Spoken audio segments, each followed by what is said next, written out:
لله وكفى وسلام على عباده الذين اصطفى أما بعد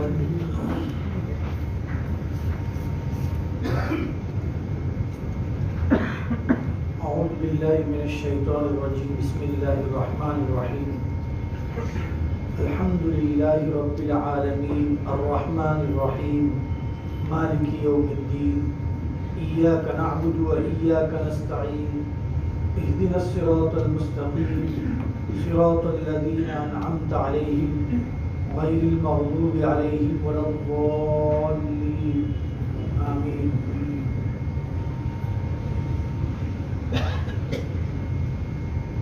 بزرگوں، گزشتہ ہفتے جو ہمارا مضمون تھا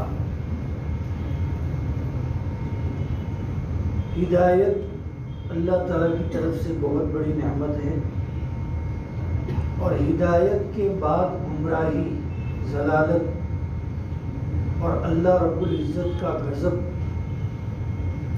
اس کا مورد بننا اور اس کا نشانہ بننا، یہ بہت بڑا وبال ہے۔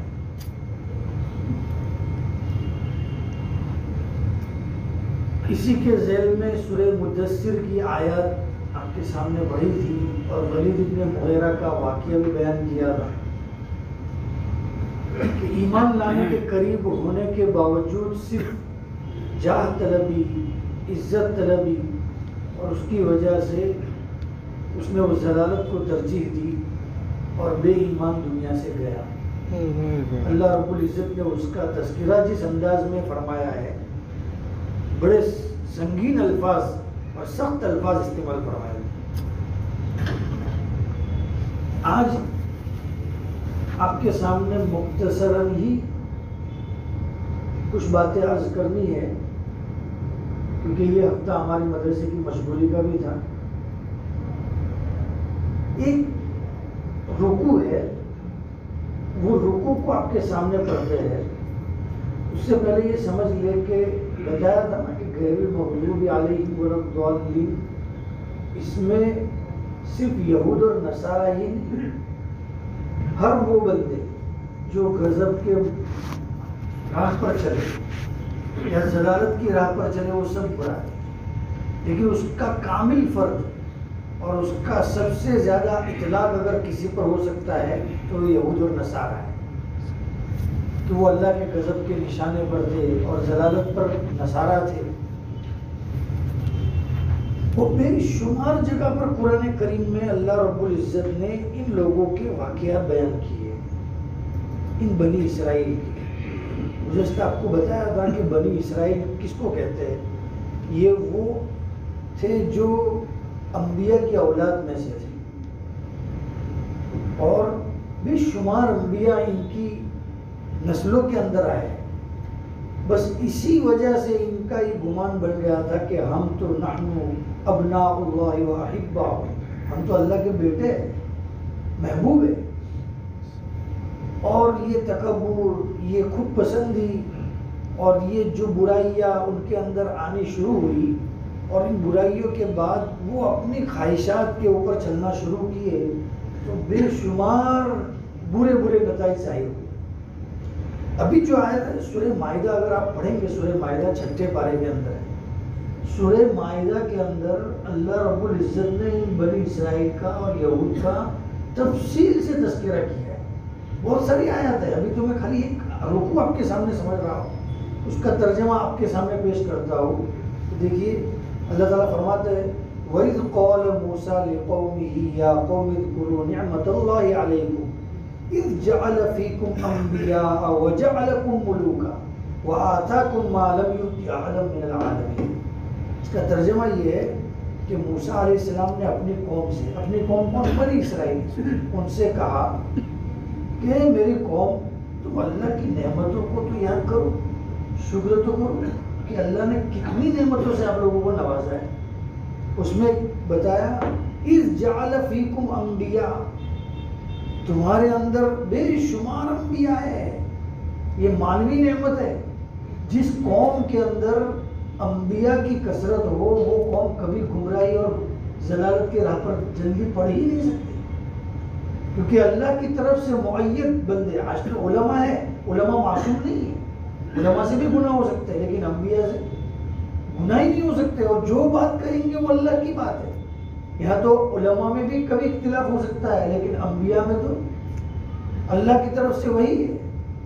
تو کتنی بڑی نعمت ہے کہ ان کے گمراہی کا تو کوئی چانس ہی نہیں۔ تو اللہ تعالیٰ یہ فرماتے ہیں موسیٰ علیہ السلام کہ تم اللہ کی نعمتوں کو یاد کرو کہ تمہارے اندر اللہ رب العزت نے انبیاء کی کثرت فرمائی ہے۔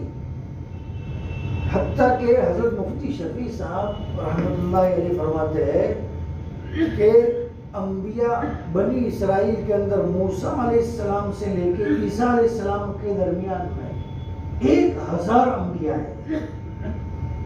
کتنے؟ 1000 انبیاء ان بنی اسرائیل کے اندر آئے صرف اس وقفے میں، اور اس سے پہلے کا جو وقفہ ہے وہ تو الگ۔ تو اذ جعل فیکم انبیاء وجعلکم ملوکا، اور یہ تو معنوی تھی، اور ظاہری کیا ہے کہ اللہ پاک نے تم کو حکومت دی۔ سلیمان اور داؤد علیہ السلام علیہ السلام یہ بادشاہ گزرے ہیں، اور فرعون کو غرق کیا گیا ہے، اور اس کے بعد تو تمہاری حکومت ہوئی۔ وجعلکم ملوکا، پھر آگے فرماتا ہے وَآتَاكُم مَّا لَمْ يُؤْتِ أَحَدًا مِّنَ الْعَالَمِينَ، ایسی نعمت اللہ پاک نے تم کو دی ہے جو دنیا میں روئے زمین پر، کیونکہ اس وقت تو امت محمدیہ تھی نہیں، اس سے پہلے کی بات ہے، وہ نعمتیں دی ہے کہ روئے زمین پر کسی کو ایسی نعمتیں نہیں ملی۔ یہ موسیٰ علیہ السلام اپنی قوم کو سمجھا رہے ہیں۔ پھر آگے یا قوم، یہ تو تمہیدی بات تھی۔ اب یا قوم ادخلوا الارض المقدسة التي كتب الله لكم ولا ترتدوا على ادباركم فتنقلبوا خاسرين۔ اصل میں ہوا کیا تھا، آپ سب لوگوں نے جانا ہوگا کہ مصر میں موسیٰ علیہ السلام کی جو بنی اسرائیل کی قوم جو غلامی کی زندگی میں تھی، فرعون کی طرف سے ان پر بہت ظلم ہو رہا تھا، لیکن پھر اللہ رب العزت نے فرعون جو ان کا بڑا مالک بنا بیٹھا تھا، غلامی کی زندگی گزار رہے تھے اس کی ماتحتی میں، اللہ رب العزت نے اس کو غرق کیا، ان کو نجات عطا فرمائی۔ نجات عطا فرمانے کی بعد اب ظاہری نعمتیں یعنی معجزے کی شکل کہ ایک سمندر کے اندر راستے بنے ہیں اور ادھر سے وہ لوگ پار ہو کے آئے ہیں، جو نعمتیں آدمی اپنی آنکھوں سے دیکھتا ہے تو اس کی تو ناقدری نہیں کرتا ہے، لیکن اس کے باوجود موسیٰ علیہ السلام نے دیکھا کہ ان کی سرشت اور ان کی فطرت کے اندر یہ داخل ہے کہ یہ سرکشی اور اتباع ہوا ہے، تو پہلے تمہیدی بات کی اور اس کے بعد کیا فرمایا کہ دیکھو اب اللہ رب العزت نے تم وہاں سے تو نکلے، سمندر بھی پار کر لیا، اللہ رب العزت نے تم کو راستے نکال کے دیے، اب تم کو ٹھہرنا کہاں ہے؟ 6 لاکھ کا مجمع ہے، اب اس مجمع کو رہنے کے لیے کوئی جگہ تو چاہیے، کوئی ملک چاہیے، کوئی زمین چاہیے۔ تو اللہ رب العزت نے فرمایا کہ وہ ارض مقدس شام کی زمین جو ہے وہاں تمہارا بسیرا ہے، وہاں چلے جاؤ۔ اللہ رب العزت نے کہا وہاں جو قوم ہے ان سے تمہارا قتال ہوگا، جنگ ہوگی، اس جنگ کے اندر میری نصرت شامل حال ہوگی اور تمہیں غالب رہو گے۔ اب یہ سب وعدے اللہ تعالیٰ کی طرف سے ہو، تو پہلے کی نعمتیں دیکھی، سب کچھ دیکھا اور یہ وعدے ہو تو اب تو کوئی شک نہیں ہونا چاہیے نا۔ تو کیا ہے یا قوم ادخلوا الارض المقدسہ، ارض مقدس میں داخل ہو جاؤ، التی کتب اللہ لکم، جو اللہ رب العزت نے تمہارے لیے لکھ رکھی ہے، یعنی تم کو وہ دینا ہی دینا ہے۔ ولا ترتدوا علی ادبارکم، لیکن اپنے پیٹھ پیچھے مت چلو، واپس مت موڑو، فتنقلبوا خاسرین، نہیں تو تم گمراہ ہو جاؤ گے، خسارے میں ہو جاؤ گے۔ تو اب یہ کیا کہہ رہے ہیں؟ قالوا یا موسیٰ ان فیہا قوما جبارین، اے موسیٰ ادھر تو ایسی قوم بستی ہے جو بڑی زبردست ہے، طاقت والی ہے، ہم طاقت والوں کا مقابلہ نہیں کر سکتے۔ اب وہ ارض مقدس میں حضرت مفتی شفیع صاحب نے لکھا ہے کہ 12 نمائندوں کو حضرت موسیٰ علیہ السلام نے بھیجا کہ جا کے ذرا تحقیق کر کے آؤ، حالت کا جائزہ لے کے آؤ۔ اب وہ جو 12 گئے نا وہ پکڑے گئے، تو وہاں ان کا مشورہ ہوا کہ بھئی کیا کیا جائے، تو کسی نے کہا قتل کر دو، کسی نے کہا چھوڑ دو۔ بہرحال ان کا مشورہ یہ ہوا کہ ان کو چھوڑ دو تاکہ یہ ہماری قوت اور شوکت ان لوگوں کے سامنے جا کے بیان کریں، موسیٰ علیہ السلام اور ان کے لشکر میں، تاکہ ان کے اوپر رعب پڑے۔ اب یہ لوگ 12 میں سے یہاں پر گئے موسیٰ علیہ السلام کے سامنے پورا تذکرہ کیا کہ بڑے سخت لوگ ہیں، ان کے پاس سب اسباب ہے، ہم جیت نہیں سکتے۔ موسیٰ علیہ السلام نے کہا کہ دیکھو بھائی، ہم کو تو اللہ نے وعدہ دیا ہے، اور اللہ رب العزت جب وعدہ دے دے تو وہ وعدے کے اوپر یقین ہونا چاہیے۔ کتب اللہ لکم، جب اللہ پاک نے لکھ کر دے دیا ہے تو اب یہ ہونا ہی ہونا ہے، لہٰذا ہم کو تو آنکھیں بند کر کے اندر گھسنا چاہیے۔ اور یہ راز کسی کو مت کہنا، کیونکہ یہ کم ہمت لوگ ہیں، ابھی یہ لوگ مکر جائیں گے۔ بہرحال ان میں سے کچھ لوگوں نے وہ راز ظاہر کر دیا۔ اب یہ بات ہوتے ہوتے ہوتے پورے لشکر کے اندر پھیل گئی۔ اب یہ کیا کہہ رہے ہیں، یا موسیٰ ان فیہا قوما جبارین، موسیٰ وہاں تو بہت سخت لوگ ہیں، ہم لوگ وہاں نہیں جا سکتے، ان کا مقابلہ نہیں کر سکتے۔ وَإِنَّا لَن نَدْخُلَهَا حَتَّى يَخْرُجُوا مِنْهَا، ہرگز ہم داخل نہیں ہوں گے جب تک کہ وہ نہ نکلیں، پہلے ان کو نکال پھر ہم جائیں گے۔ یعنی رہنے کے لیے ہم کو جانا ہے، زمین تو چاہیے لیکن حلوائی چاہیے، مشقت بالکل برداشت نہیں کرنی ہے، کوئی جنگ نہیں کرنی ہے، بس ہم جاگے اور وہاں رہے۔ فَإِن يَخْرُجُوا مِنْهَا، اگر وہ اس میں سے نکلیں گے فَإِنَّا دَاخِلُونَ، اس کے بعد ہم داخل ہوں گے، اس سے پہلے داخل نہیں ہوں گے۔ قَالَ رَجُلَانِ مِنَ الَّذِينَ، ابھی وہ جو 12 نمائندے تھے اس میں سے 2 آدمی سنجیدہ تھے جو بعد میں نبی بنے، ان لوگوں نے تو راز ظاہر نہیں کیا تھا، تو ان کا تذکرہ ہے، خوفون، اللہ سے خوف کرنے والے تھے، ان پر اللہ کا انعام تھا۔ انہوں نے سمجھایا، ارے ادخلوا علیہم الباب، ارے بھائی داخل تو ہو جاؤ، اس زمین میں داخل تو ہو جاؤ۔ فَإِذَا دَخَلْتُمُوهُ، جب داخل ہو جاؤ گے فَإِنَّكُمْ غَالِبُونَ، تمہیں غالب ہوں گے، کیونکہ نصرت خدا بندی کا وعدہ ہے۔ وَعَلَى اللَّهِ فَتَوَكَّلُوا، اور اعتماد کس پر کرو؟ اللہ پر، کیونکہ اللہ نے جو وعدہ کیا ہے تو وہ فتح ہونا ہی ہونا ہے۔ ان کنتم مؤمنین، اگر تم ایمان والے ہو۔ اب یہ اتنا سمجھانے کے باوجود کیا کہہ رہے ہیں، قالوا یا موسیٰ انا لن ندخلها ابدا، پہلے کہہ رہے تھے ہم نہیں داخل ہوں گے، اب تو کیا ضد پر آ گئے، لن ندخلها ابدا، ہرگز داخل نہیں ہوں گے موسیٰ، ما داموا فیہا، جب تک کہ وہ اس کے اندر ہے ہم نہیں نکلیں گے، ہم داخل نہیں ہوں گے۔ اب اور اگر تم کو جنگ کرنے کا اتنا شوق ہے نا موسیٰ، اذهب انت وربک فقاتلا، تم جاؤ اور تمہارے رب جاؤ، جا کے قتال کرو، انا ہاہنا قاعدون، ہم تو یہاں بیٹھے ہیں۔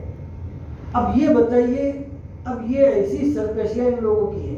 قال رب انی لا املک، موسیٰ علیہ السلام عاجز ہو گئے، انہوں نے کیا کہا، ربی، قال ربی، اے میرے رب، انی لا املک الا نفسی و اخی، میں تو صرف میرے اپنے نفس کا مالک ہوں اور میرے بھائی اخی ہارون ان کا مالک ہوں، کیونکہ یہ دونوں بھی آئے۔ فَفْرُقْ بَيْنَنَا وَبَيْنَ الْقَوْمِ الْفَاسِقِينَ، اب ہمارے اور یہ فاسق قوم کے درمیان میں فیصلہ فرما دو، یہ لوگ ماننے والے نہیں ہیں۔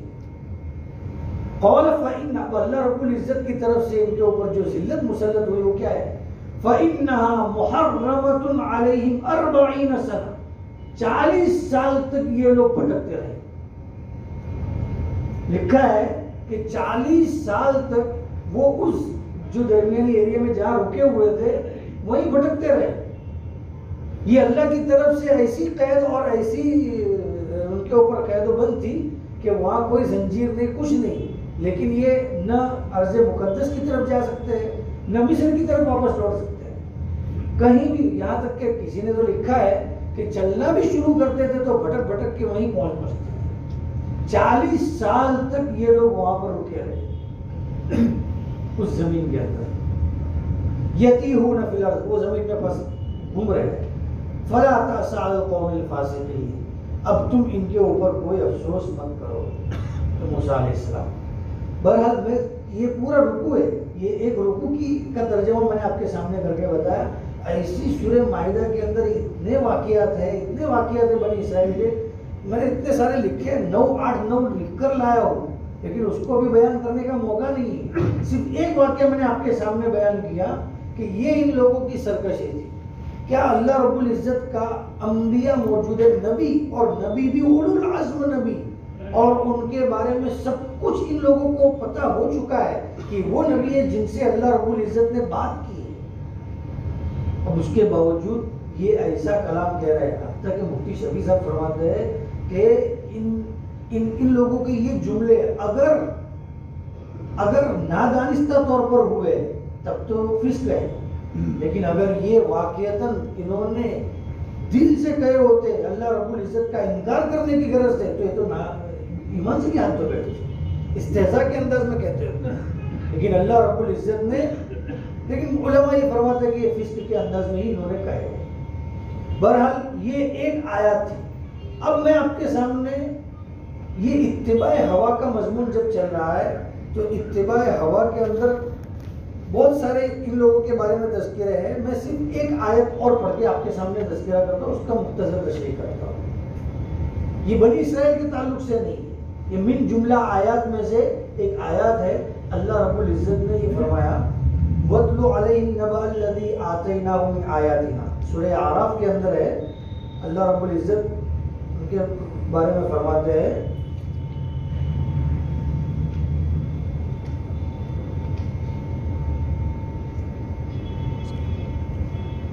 وَاتْلُ عَلَيْهِمْ نَبَأَ الَّذِي آتَيْنَاهُ مِنْ آيَاتِنَا آتَيْنَاهُ آيَاتِنَا.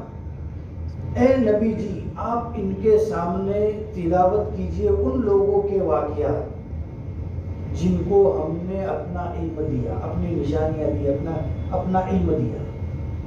آتَيْنَاهُ آيَاتِنَا. اب جب آتَيْنَاهُ آيَاتِنَا ہو گیا, علم ملا, تو اب علم کے اوپر عمل ہونا چاہیے. لیکن علم پر آدمی عمل کیوں نہیں کرتا ہے؟ جانتا ہے اس کے باوجود کیوں عمل نہیں کرتا ہے؟ وہی بات خواہشات جو آدمی کے اندر پیدا ہوتی ہے اس کی اتباع کے اندر لگ کے وہ علم والے مضمون پر عمل کرتا ہی نہیں. اور بعض مرتبہ وہ اتنا آگے بڑھ جاتا ہے کہ وہ نفسانی خواہش کی اتباع میں اتنا آگے بڑھ جاتا ہے فَانْسَلَخَ مِنْهَا, کہ وہ جو علم ملا ہے اس میں سے ایک دم سے ایسے نکل گیا جیسا کہ کسی بکری کی کھال کھینچی گئی.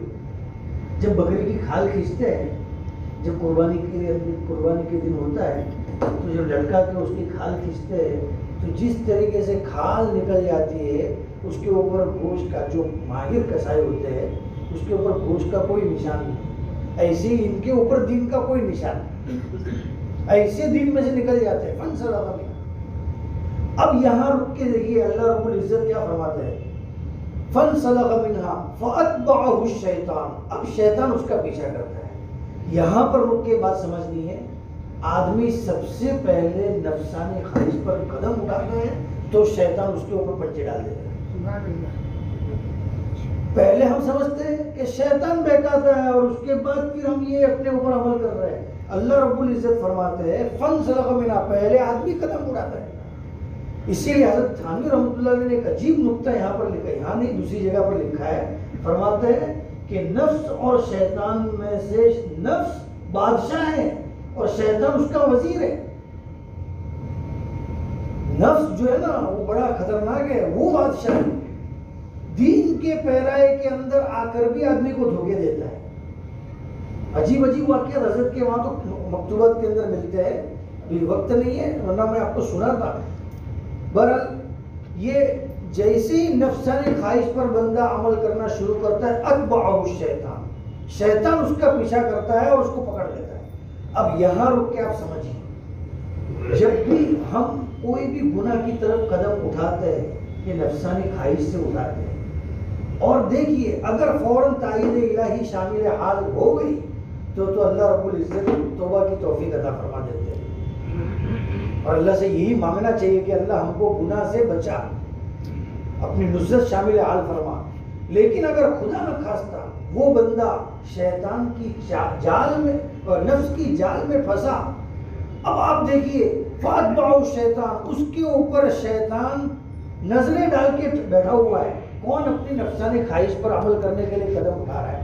جیسے ہی وہ قدم اٹھاتا ہے شیطان اس کے اوپر جال ڈالتا ہے اور پھر اس کے بعد ایک کے بعد ایک اتنا آگے بڑھاتا ہے اس کو. فَأَتْبَعَهُ الشَّيْطَانُ فَكَانَ مِنَ الْغَاوِينَ, گمراہ لوگوں کے اندر پہنچا دیتا ہے, آخر تک لے جاتا ہے اس کو, آخر تک. فَكَانَ مِنَ الْغَاوِينَ. اب اللہ پر فرماتے ہیں وَلَوْ شِئْنَا, اگر ہم چاہتے لَرَفَعْنَاهُ بِهَا, تو ہم ان آیات کی وجہ سے ہم اس کو اور ترقی دیتے, بشرطے کہ پہلا قدم تو وہ اٹھانا. اگر وہ اس علم والی بات کو لے کر اپنے آپ پر نفس پر تقاضا دبا کے خواہشات کی اتباع کو دبا کے اللہ کے احکام پر عمل کرنے کی کوشش کرتا لرفعناه بها ولکنه اخلد الى الارض، لیکن یہ کمبخت اللہ فرض فرمائے ایسے کمبختوں میں کو داخل نہ فرمائے کہ وہ زمین کی طرف مائل ہوا ہے، یعنی نفسانی خواہش کی طرف، اخلد الى الارض واتبع هواه، اور اپنی خواہش کی اتباع میں لگا۔ اب اللہ رب العزت اس کی مثال بیان فرماتا ہے، فَمَثَلُهُ كَمَثَلِ الْكَلْبِ، اس کی مثال تو کتے کی طرح ہے۔ اس کی مثال کس کی طرح ہے؟ کتے کی طرح ہے۔ ان تحمل علیہ یلہث، اس کو پتھر مارو یا لاٹھی مارو تب بھی وہ زبان نکال کے ہانپتا رہتا ہے، او تترکہ یلہث، اور اگر نہ مارو تب بھی ہانپتا رہتا ہے۔ یعنی ایسی ذلت والی کیفیت ہے، جب وہ کتے کو ہم دیکھتے ہیں تو اس کی زبان باہر ہے اور اس طریقے سے ہے کہ وہ رال ٹپک رہی ہے، جو بھی ہے اس کی کیفیت تو آپ سمجھ ہی سکتے ہیں۔ اب اس کو مارو کہ نہ مارو، ہر حال میں وہ کیسے ذلیل کی شکل میں دکھتا ہے، ایسے ہی یہ اتباع ہوا کر کے اور اپنی خواہشات کی اتباع کر کے کتے کے مانند ہو جاتا ہے اللہ کی نظر میں۔ فَمَثَلُهُ كَمَثَلِ الْكَلْبِ ذَلِكَ مَثَلُ الْقَوْمِ الَّذِينَ كَذَّبُوا بِآيَاتِنَا، یہ ان لوگوں کی مثال ہے جن لوگوں نے ہماری آیات کی تکذیب کی۔ فَاقْصُصِ الْقَصَصَ لَعَلَّهُمْ يَتَفَكَّرُونَ، اب تم قصے بیان کرو تاکہ یہ لوگ سوچیں اور سمجھیں اور اپنی راہ کو اختیار کریں۔ اس لیے دوستو بزرگوں، ابھی ایک واقعہ کہہ کے اپنی بات ختم کرتے ہیں۔ واقعہ یہ ہے کہ آپ علیہ السلام کے زمانے میں ایک شاعر تھا، عاشا ابن قیس، اتنا مشہور شاعر تھا، لکھا ہے کہ یمن نجد کی طرف کا بڑا شاعر تھا۔ جیسے آپ نے نام سنا ہوگا حسان ابن ثابت رضی اللہ عنہ کا، شاعر اسلام، آپ علیہ السلام کی طرف سے دفاع کرنے والے، عجیب عجیب اشعار پڑھے آپ کی شان کے اندر مداح میں۔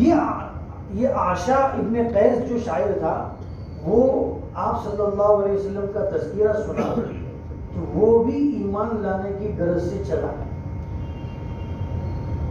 راستے میں چلتے ہوئے جب وہ آ رہا تھا تو وہ حضور کی شان میں ایسے اشعار پڑھا ہے اس نے کہ وہ اشعار عربی میں لکھے ہوئے ہیں، اور وہ اس کے اندر اس نے حضور کی بڑی شان بیان کی ہے کہ وہ نبی ہے جو اللہ کی طرف سے ان کو وحی آتی ہے وغیرہ، سب چیزیں اس نے بیان کی ہے اس شعر میں۔ اب لوگوں کو اس زمانے میں شاعر کا مطلب یہ ہوتا تھا جیسے کہ آج کے زمانے کا بہت بڑا کوئی وہ جو ہوتا ہے نا جرنلسٹ، جو کیا بولتے ہیں اس کو، جو نیوز چلاتے ہیں، ہاں، تو وہ لوگ جو رپورٹر بڑے قسم کے ہوتے ہیں، کیونکہ ان کی بات وہ پروپیگنڈے کے اندر چل جاتی ہے، کوئی بھی بات بولے تو لوگوں کے اور اچھے انداز کے اندر بولے تو لوگ اس کی بات کو بہت لے لیتے ہیں۔ تو ویسے ہی حسان ابن ثابت کے اشعار آج تک جو چلے آ رہے ہیں وہ لوگوں نے اپنی زبانوں پر پڑھے ہیں، کیونکہ حسان پڑھتے تھے لوگ یاد کر لیتے تھے اس کو۔ تو ویسے ہی یہ عاشا بڑا شاعر تھا، تو لوگوں کے دل میں یہ ہوا کہ اگر یہ ایمان لے آیا تو پھر تو حضور صلی اللہ علیہ وسلم کی تو تائید مل جائے گی۔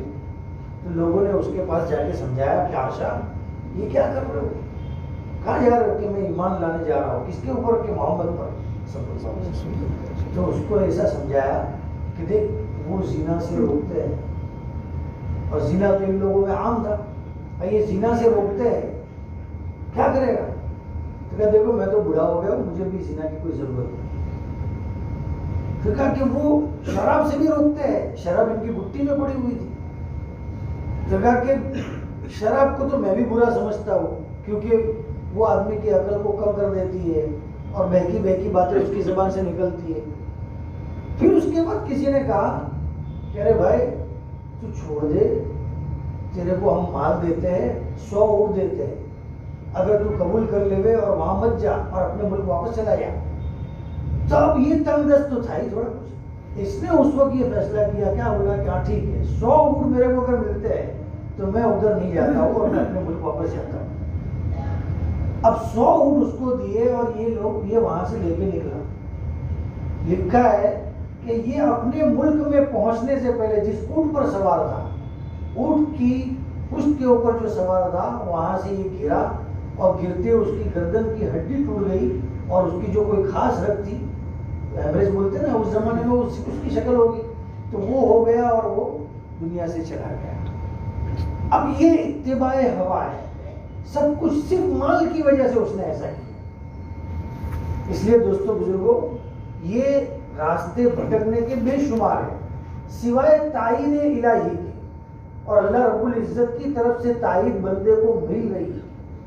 کیسے مل رہی ہے؟ ابھی ہمارے سامنے جو رمضان کا مہینہ آ رہا ہے، یہ رمضان کے مہینے میں جو روزے کی طاقت بتائیے، لعلکم تتقون، کہ تمہارے اندر تقوی پیدا ہو۔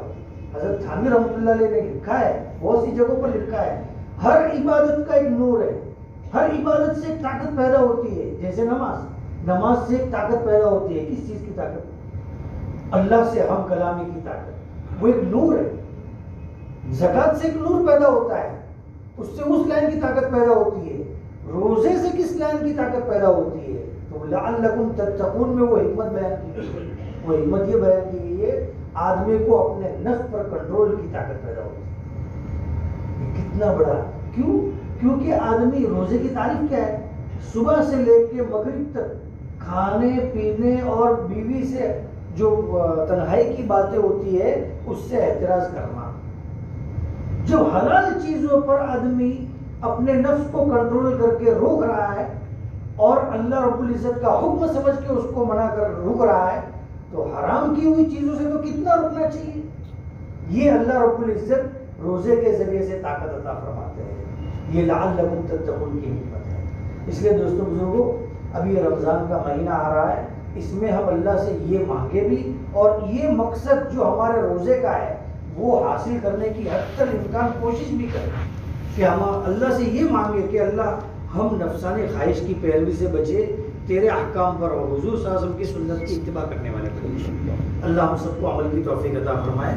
آج یہ منتشر باتیں تھیں، اور چونکہ مشغولی کی وجہ سے اللہ ہم سب کو عمل کی توفیق عطا فرمائے۔